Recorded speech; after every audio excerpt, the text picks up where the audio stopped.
The rain came down in sheets that night, turning the city streets into mirrors that reflected nothing but emptiness. Sarah stood outside the Plaza Hotel, watching through the glass doors as women in silk gowns and men in tailored tuxedos glided across the marble floor like they were born to float. Her reflection stared back at her, a tired 26-year-old in a faded coat, clutching a worn canvas bag that held everything she owned that mattered: her late mother's journal, a change of clothes, and a single photograph of happier days. She'd been standing there for 20 minutes, trying to find the courage to walk away, when she felt it, that familiar ache in her chest that came from wanting something so desperately that it physically hurt. Not the wealth, not the glamour, just the chance to belong somewhere, anywhere, for one single night. "I don't have fancy clothes," she whispered to herself, her breath fogging the glass. "You don't need them," a voice said behind her. Sarah spun around, startled. A man stood there, probably in his early 30s, wearing an expensive suit that probably cost more than she'd earned in the past year. But his eyes were kind. They crinkled at the corners as he smiled, and there was something in that smile that didn't match the corporate armor he wore. "I'm sorry," Sarah managed, instinctively pulling her coat tighter. "The charity gala," he gestured toward the hotel. "You've been standing here for a while. I'm guessing you want to go in but think you can't because of what you're wearing." Sarah's cheeks burned. I was just. "I'm Michael," he interrupted gently, extending his hand. "And before you tell me to mind my own business, which you'd have every right to do, let me tell you a story. 5 years ago, I was living in my car. Not because I was adventurous or finding myself. Because I had nowhere else to go." Sarah blinked, looking at his Rolex, his polished shoes. "That's hard to believe." "I know. That's exactly my point." Michael's smile faded into something more serious. "I went into a soup kitchen one night, feeling like the lowest form of life.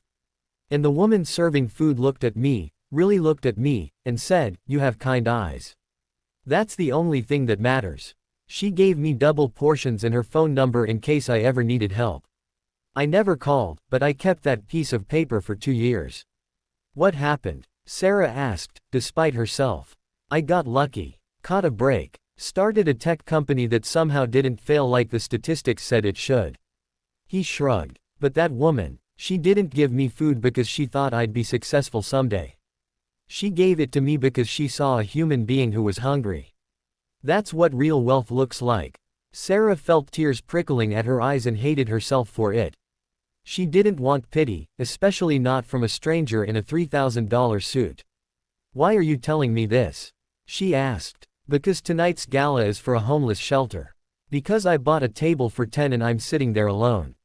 And because I saw you looking through that glass the same way I used to look through windows at lives I thought I could never have."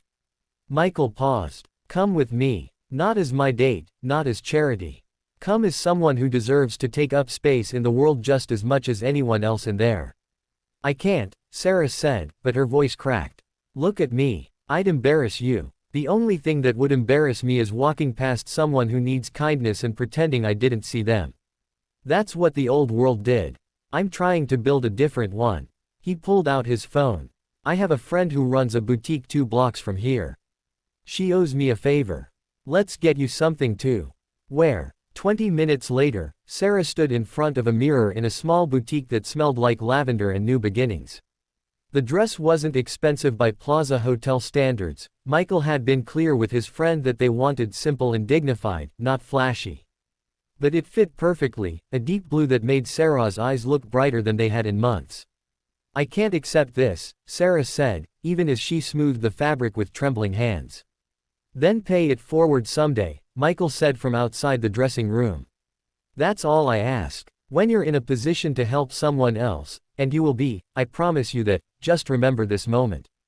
The gala was surreal. Sarah sat at Michael's table, surrounded by people who spoke in acronyms about portfolios and market disruptions. But Michael kept drawing her into conversations, asking her opinions, treating her thoughts with the same respect he gave to the CEOs sitting across from them. When the speeches started, Sarah learned that Michael's company had donated $2 million to the shelter. When the auction began, she watched him bid on a painting by a local artist who'd once been homeless himself. "Why are you doing all this?" She asked during dessert, when the champagne had loosened her tongue enough to ask the question that had been burning in her mind all evening. Michael set down his fork and looked at her with those kind eyes. Because I remember what it feels like to be invisible. And because my mentor, the one who helped me start my company, told me something I'll never forget: success isn't about what you accumulate. It's about what you give away. I'm just trying to live up to that. I lost my job 6 months ago, Sarah heard herself saying. My mother died 2 years before that, and I couldn't afford our apartment on my own. I've been staying at a friend's couch, but I can feel her patience wearing thin. I came here tonight because I saw the poster for the gala and thought maybe, somehow, I could will myself into a different life. She laughed bitterly. Stupid, right? No, Michael said firmly. Hope is never stupid. Desperate, maybe. Painful, sometimes. But never stupid. He pulled a business card from his jacket. My company is hiring entry-level positions right now. Customer service, data entry, nothing glamorous. But it comes with health insurance and the chance to move up if you work hard. Email me your resume tomorrow. I can't promise you'll get the job, my HR department makes those decisions. But I can promise you'll get a fair interview. Sarah took the card with shaking hands. Why would you do this for a stranger? Because someone did it for me once, Michael said simply. And because you're not a stranger anymore. You're someone who showed up tonight with courage, even when you didn't think you belonged. That tells me everything I need to know about your character. 3 months later, Sarah walked into that same boutique with a paycheck from her new job and bought a dress for a young woman she'd seen hesitating outside the shop's window. She didn't know the woman's story, didn't ask for explanations. She just smiled and said, "You don't need fancy clothes to matter. But maybe this will help you remember that you do." The cycle of kindness, Sarah realized, wasn't about grand gestures or wealthy benefactors solving every problem. It was about seeing people, really seeing them, and choosing to believe that everyone deserves a chance to be more than their worst moment. Michael had given her that gift, and now she was learning to give it to others.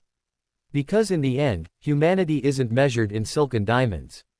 It's measured in moments when we choose to reach out instead of walk past, to include instead of exclude, to remember that we're all just people trying to find our way home.